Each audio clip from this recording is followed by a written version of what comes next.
Bonjour à tous, infiniment heureux de vous retrouver pour partager avec vous le Chitat du jour. Aujourd'hui, nous sommes Yom Rishon de la Parashat Dvarim, dimanche 2 Menachem Av, 5785. Et on est ensemble pour partager le Chitat, Chumash, Teilim, Tanya, Rambam et bien sûr, un petit sujet qui concerne la Géoula et le troisième Beth Amikdash.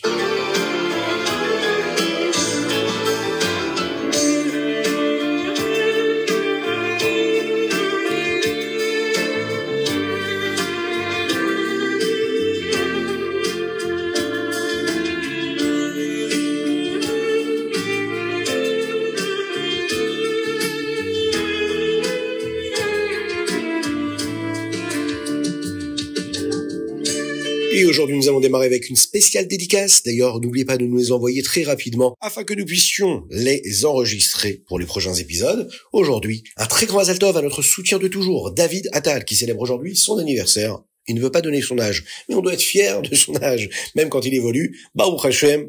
Alors, un très grand Mazal Tov et que cette année soit une année de réussite, de joie véritable, et qu'Akadosh Baruch Hu fasse qu'il puisse continuer à accomplir tant de mitzvot, avec une belle réussite, une bonne santé pour son épouse et ses enfants, et que très rapidement on puisse tous se retrouver avec Mashiach Tzidkenu en Eretz Israël.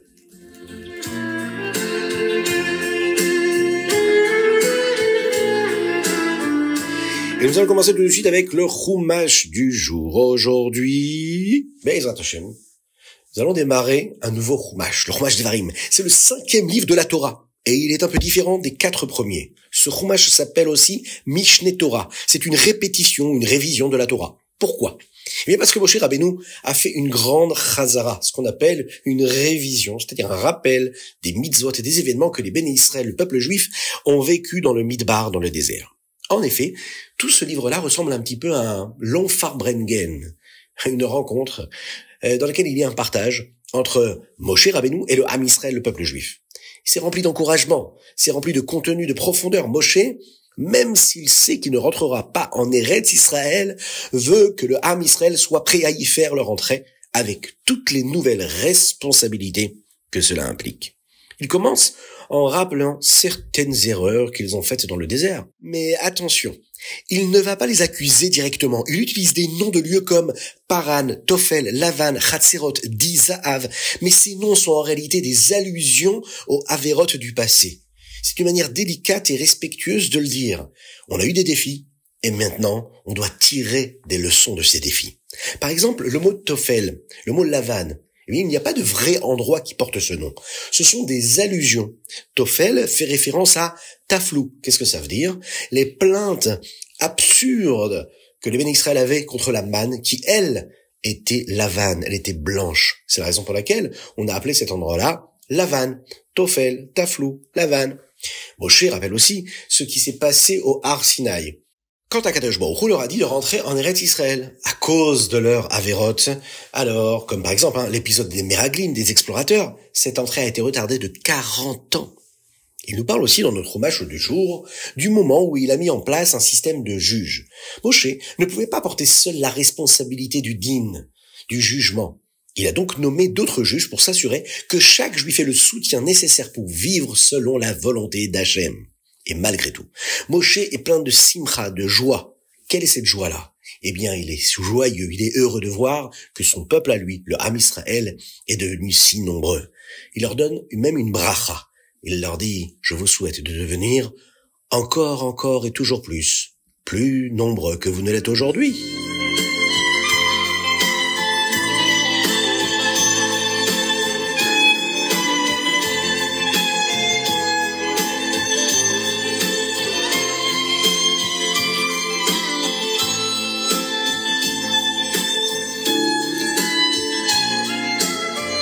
Et nous passons au Teilim du jour. Aujourd'hui, nous lisons du 10 au 17, du Yud au Yud Zayin, puisque nous sommes le Beth Menachem Av. Pourquoi Akadosh Baruch Hu teste-t-il quelqu'un qu'il sait capable de réussir?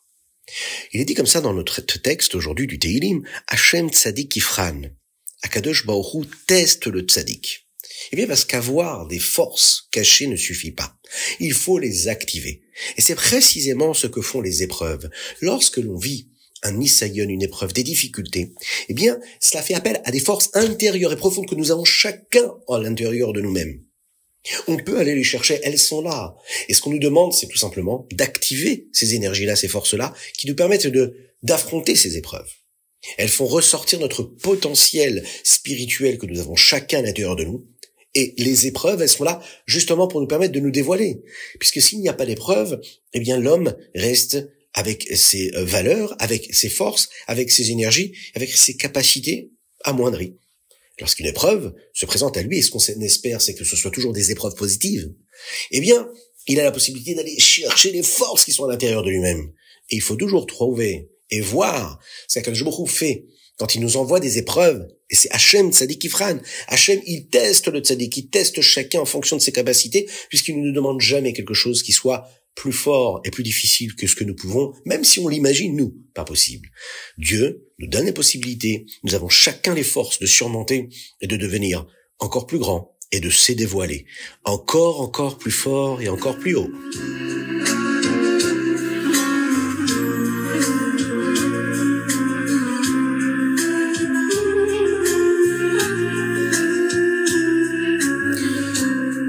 Et nous passons au Tanya du jour. Nous sommes dans la Igeret Tshuva, Perek Yudvet. Lorsqu'un juif fait une avéra et qu'il fait Tshuva, il doit toujours rester Besimcha, il doit toujours rester joyeux. Lorsqu'il fait Tshuva Ta'ata, le premier niveau de la Tshuva inférieure, il doit être heureux car il sait qu'Akadosh Baruch Hu lui pardonne toutes ses fautes. Et quand il fait des mitzvot avec une énergie qui, elle, est renouvelée, une chayut nouvelle, parce que c'est ce que c'est, la Teshuva Ta'ata qui amène la Teshuva Ilaha, il est encore plus Besimcha. Il est encore plus joyeux parce qu'il sait qu'il est en train de se rapprocher profondément de Dieu. Et lorsqu'une personne, comme nous l'avons dit dans les Teilim, vit des Issourim, des difficultés qui sont liées à ses fautes, le Rabbi Shlomo Zalman nous dit ici, sois heureux. Sois heureux. Pourquoi? Parce que c'est comme laver un vêtement sale. Mieux vaut se purifier ici-bas dans le Olam Hazé, dans ce monde-là ici-bas. C'est un monde de chesed, de bonté, plutôt que d'attendre le Olam Haba, là où le processus est beaucoup plus difficile. Le Rambam dit même que les souffrances que nous vivons ici, en l'occurrence les souffrances que Iyov, qui a beaucoup souffert ici-bas sur terre, ne valent rien comparé à 1 heure de purification dans le Olam Haba. Alors on peut se souhaiter Mazal Tov, parce qu'on a fini aujourd'hui le 3e Sefer du Tanya. On y a appris les 2 niveaux de la Tshuva, la Teshuva Tata'a, la Teshuva Ilaha, comprendre comment on peut avoir de la joie grâce à cela, et comme le dit le Rambam, dès que les Béné Israël, dès que le peuple juif fait Teshuva, Miyad ed Nigalim, ils sont tout de suite libérés, et c'est là qu'Akadosh Baruch Hu nous envoie le Mashiach.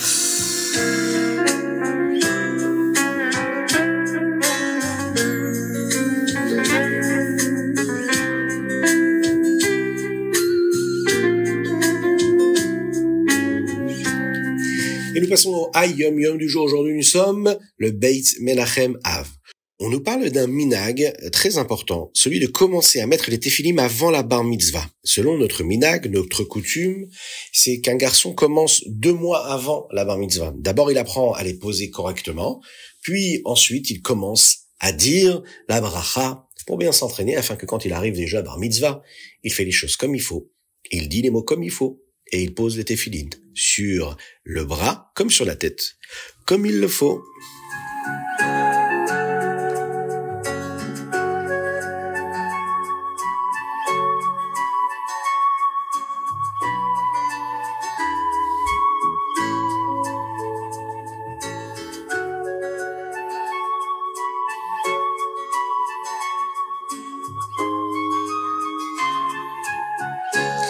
Et nous passons au Rambam du jour, nous sommes dans les Ilchot Bet Abechira. Dans le Perek E, le 5e chapitre, le Rambam nous parle du Har Habayit, le mont du temple, et de sa structure, notamment de la Ezrat Nashim, cette cour-là qui correspondait à l'accueil des femmes, et de l'Ezrat Israël, celle qui correspond à celle de tous.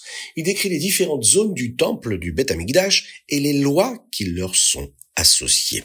Dans le chapitre 6, le Bet Hamikdash est décrit comme étant construit sur une montagne avec des niveaux ou des terrains différents pour chaque zone du temple. Le Sanhédrin, qui était le tribunal suprême du Ham Israël du peuple juif, avait l'autorité de sanctifier certaines zones du Har HaBaït qui n'étaient pas encore sanctifiées auparavant. Dans le chapitre 7, Perek Zayin, le Rambam décrit également les règles de comportement respectueuses que nous devions avoir à l'intérieur du Beth Amikdash. Il mentionne les 10 niveaux de Kedusha, de sainteté en Eretz Israël, allant de l'ensemble du pays jusqu'au Kodesh HaKodashim, qui est le Saint des Saints, l'endroit le plus kadosh du Beth Amikdash. Dans les prakim d'aujourd'hui, on apprend des sujets qui concernent le Har HaBaït, la Ezrat Nashim, Ezrat Israël, et on voit aussi comment le Sanhédrin pouvait élargir la Kedusha d'un lieu. Ces 10 niveaux-là, ce sont ceux que chacun à l'intérieur de nous-mêmes nous avons, ces 10 forces de notre neshama, de notre force spirituelle, de notre énergie, que nous devons mettre dans tous les domaines de notre existence, afin de faire de notre vie, de notre corps, de notre esprit, de l'endroit où nous vivons, de tout notre environnement, un endroit qui soit kadosh. Ve'asuli migdash, ve'shachanti betocham. Et vous ferez pour moi un migdash, et je résiderai parmi vous.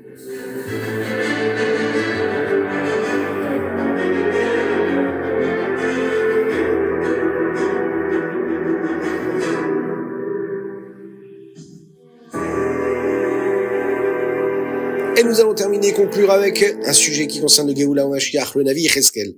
Le prophète Yecheskel nous promet, quand Mashiach viendra, il n'y aura plus de division parmi le Ham Israël. David Melech Israël, le roi d'Israël, David, sera notre roi. Nous aurons un seul roi et un seul berger pour tout le peuple. Tous les Juifs suivront les mishpatim, les lois qui seront données. Ils garderont les chukim, toutes ces lois qu'Akadosh Baruch Hu nous a données dans la Torah, et feront les mitzvot ensemble. Oui, c'est cette unité-là que nous allons avoir très rapidement avec la venue de Mashiach.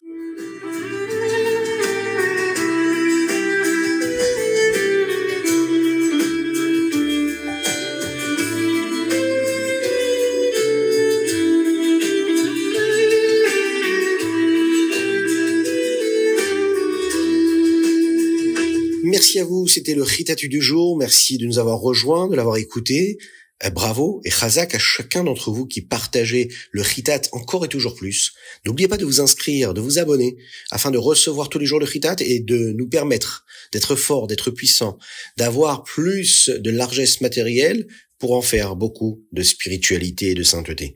Que les enseignements d'aujourd'hui nous inspirent pour vivre avec la joie, avec la Emouna, la foi en Dieu, et bien sûr se préparer activement à la Géoula. Bimera beyamenu.